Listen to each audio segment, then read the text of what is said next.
How a podcaster accidentally predicted Not Like Us by Geek About It.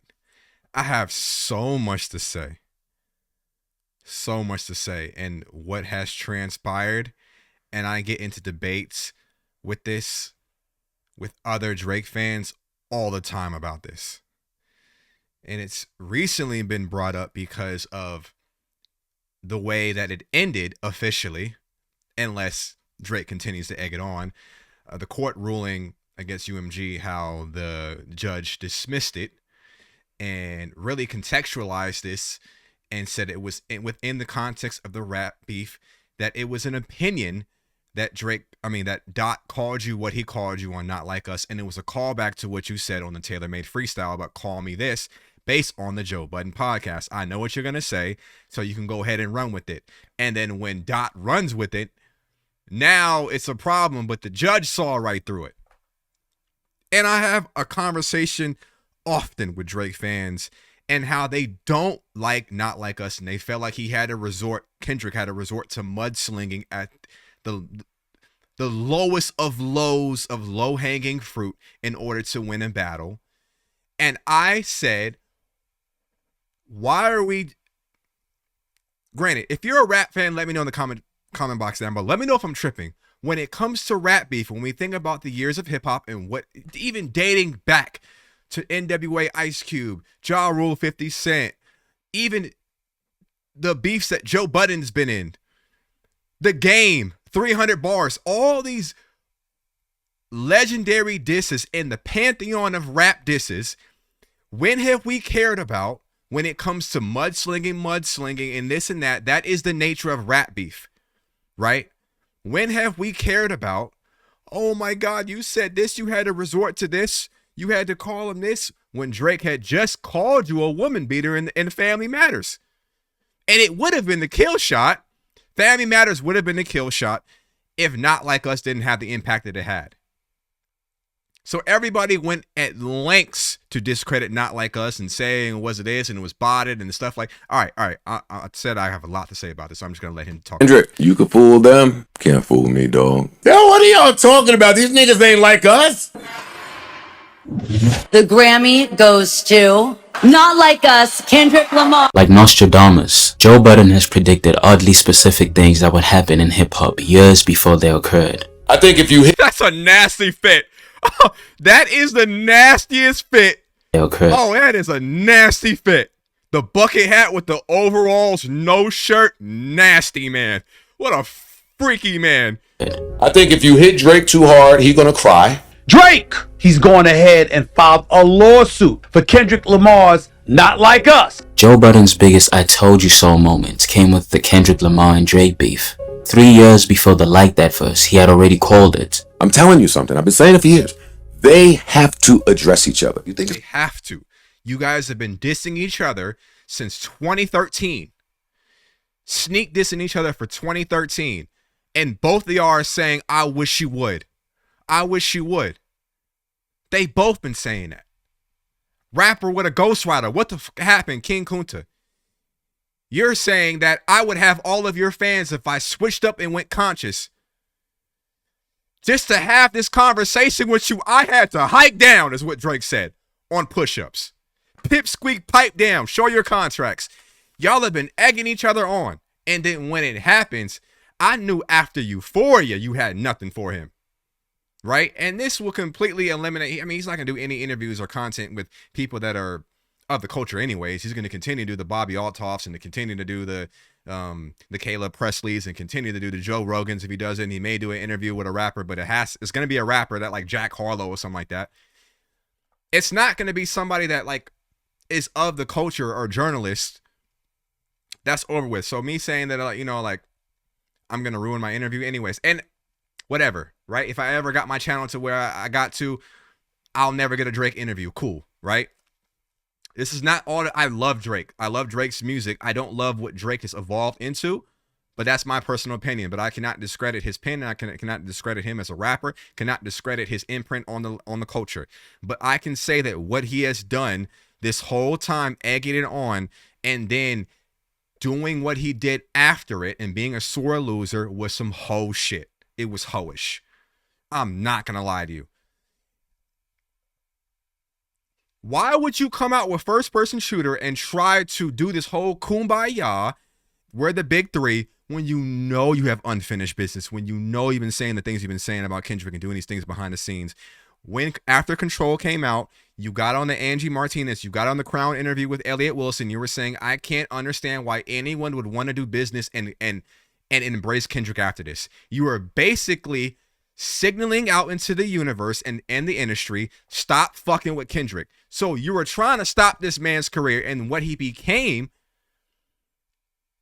a force to be reckoned with after Damn was like, I'm officially number one. Not in terms of the number one hit singles or the number one Billboard. I know that Drake has 13 compared to Kendrick Lamar's 6, but in terms of the respect in the culture and the record sales, and he's having hits of his own, you can no longer say this is a Grand Canyon gap between me and my peers. When you have, it's not even a 1 and 2, it's more like a 1A, 1B. So you have 1B telling you we have some shit to address. Why would you send a kumbaya record to this motherfucker that you've been trying to keep out of the industry when he's been thirsty to have this conversation with you on a record? He's been thirsty to prove to you that I've been waiting for you. Now you could look at it as a Drake fan, it was like, you've been holding on to this quote unquote PDF file, this kill shot you've been having for this long. You've been having this dirt, and you waited until this moment to unveil it to the world. You waited until this moment. How long have you been sitting on this? Have you been sitting on this when I embraced you for the Club Paradise tour? Have you, when I wanted to do that record for you during the Nothing Was the Same era, I sent you that record that never came out. It was a part of the footage that Drake leaked when he was giving a big middle finger to Universal Music Group around the time where he did the 99 gigs or whatever, and he dropped 3 or 4 records. You know what I mean? He dropped the No Face and stuff like that in that era. How long have you felt that way about me when I've done nothing but help you? Right? Dot didn't see it that way at all. So fast forward, you want me on first person shooter, we have some shit to address. I just said before first person shooter, your top 5, burn that hard drive. I'm telling you on record, I want everything that comes with it. He's telling you Kanye can maybe change his ways and reach out to you, but I'm still an old school Gemini. I'm telling you, Drake, I want that. So you're going to step into the booby trap. You're not prepared. You're not focused. You're not in rap shape to compete with me on this level. The only person that of the big 3 that was in rap shape to compete with me was Cole. And he dropped out. And Dot is telling Cole, you're my friend, you can get it too. And then what Cole ended up saying, I walked away with blood on my hands. Both my brothers' blood on my hands or whatever. Drake is telling you, Cole may lose some sleep, but I'm not. I'm not losing no sleep. So he's willing to take it there. You just saw somebody that was willing to take it further in Kendrick. He was willing to take it further. It's gonna really happen. Why would they do it though? Because you have to. The 2 niggas tell me a time in where it hasn't happened, where the 2 dudes at the top don't talk to each other. They have to. Not only did he predict that these 2 giants would eventually go head to head, he even described how it would happen and how Drake would be defeated. Man, if Kendrick and Drake make us wait till 2030 to get whatever they about to do. Like y'all avoid each other because y'all operate in different spaces, but y'all keep bumping into each other artistically because y'all are that great. You cannot do it. But at that point, it sounded like a stretch. When it comes to hip hop and forecasting the future, Joe Budden is right 95% of the time. I may go higher, but it's in the 90% range. Kendrick had vanished from the spotlight for years, and when he finally reappeared, he seemed completely detached from the idea of competition. He was talking about therapy, family, and his company, PG Lang. His fans... You get that, though? If Geek About It ever sees this, and for you, I apologize for pausing so much. I will let it play. I apologize. Do you believe that when he dropped Mr. Morale and the records leading up to it and those records with Baby Keem, did you feel like he gave up on the idea of competition? I don't. I think he gave up on the savior complex of me having to save the whole black community and have to save rap music. No, I didn't give up on one to really let y'all get to know I'm not with none of that. I did not give up the fact that it's very important to me to show to the world how these niggas been faking it, how that I came back as in my true authentic self, perfectly flawed. That if you're trying to look at me as this black revolutionary or look at me as this perfect black savior, I am not that, right? All those that I would be, and even if I have vitriol and hate in my heart, I can let you know that I'm working on myself, and that part of myself is human. I could have a deep hatred. I can feel jealousy. I can feel all these different, I can feel survivor's guilt, remorse. I can feel empathy. I can feel love. I can feel fear. I can feel all these different things. He even told you on Tim Pepper Butterfly, I'm the biggest hypocrite of 2015 or whatever that year was on Black of the Berry. I've been telling you that I'm a very complex human being with complex thoughts, and I feel this way. I'm just letting you know that I'm vulnerable enough to let you know how I feel in the moment. And I'm going to take some time away to actually think and feel in my darkest moments, detach myself from social media, detach myself with other people's thoughts and opinions of me, and them trying to influence me to go a certain way. I'm going to sit with myself in silence and let you know how I really feel. I don't see anything wrong with that. But some people feel that his absence in the culture is him forfeiting competition or him forfeiting his love to push rap music forward. And I just don't think he's willing to be commodified. I don't think he's willing to be packaged in the way that you want to sell, Dot. I don't think he wants to be moved in the same way that the industry wants him to be moved. I'm trying to tell y'all, fuck whoever the industry feel. Fuck the industry. I can still participate in it without being puppeteered and controlled in the way that you want me to do. I can still do business. So you're telling me I cannot do business and still want to move to the beat of my own drum? I don't know. You let me know. Weren't even sure if he'd ever drop another album again. Still, Joe didn't believe the peaceful act. Kendrick, you can fool them. Can't fool me, dog. Been in this game for years. You can't trick me. You such a student, dog. He was convinced Kendrick still had that fire, that primal competitive instinct every real MC has. It's a stone cold killer on the loose. That been quiet for years. Kendrick can play all this coy shit he want. He is an animal. Yes. Yeah, we know that. A threat to society. Drake, on the other hand, was in a completely different space. He had just signed a $400 million deal. He seemed more interested in collabing, touring, and staying friendly with his rivals, working with J. Cole, and even showing up at Kendrick's concert in Toronto. Their priorities seemed miles apart, and that competitive energy they once had was gone. To everyone else, that ship had sailed, but Joe Budden didn't buy it. I told you, Joe, I still don't see this head-to-head Armageddon shit that you keep trying to predict, you keep trying to will to happen. This is happening. Armageddon is here. He saw two hyper-competitive rappers, and he knew He's a brilliant thinker and podcaster. I'm not gonna lie. I'm not gonna take. And I'm a Joe Budden. I've been a Joe Budden fan since 2008, 2007. So I think a lot of people like to discredit him because he didn't live up to the not even expectations, right? But he didn't have the success as a rapper and artist that Drake had or some of the people that he critiques. But that doesn't mean he didn't have the same love and dedication or he didn't have the same skill. I think a lot of people oftentimes confuse lack of success with lack of skill. And I think there's a lot more things that have to align for you in the cards and within the industry for you to have the same success as your other counterparts or people that come after you. That has little to do with your skill more times than not. You may disagree though. Knew that sooner or later that tension would boil over. And what do you know? First person shooter drops. Kendrick hears it and sees them on stage calling each other the GOAT. You that bash. You that bash. That bash. And he takes that personally. Y'all are never getting what you were talking about, that face off. It's never happening. And Joe says only one person got to get mad for this to happen. And that person was Kendrick. What's funny is he had also warned them to never take their eyes off of him. I don't know when he's coming, but I know he's inserting himself. He's inserting himself in this. And Drake, you better look at him. He's not coming to play with you. Hey, Cole, here's your album. Every word. Memorized it. He said, oh, he's doing that flow now. Watch. And when it finally happened, it played out exactly the way he said it would. Even the details. Up to like that hit number 1, Kanye and others started inserting themselves into the drama. Rick Ross dropped a diss track and Kanye made a Like That remix, promising Kendrick he'd help him take out Drake and J. Cole. That's also one of my biggest critiques of Family Matters, and that it wasn't the kill shot that he thought it was.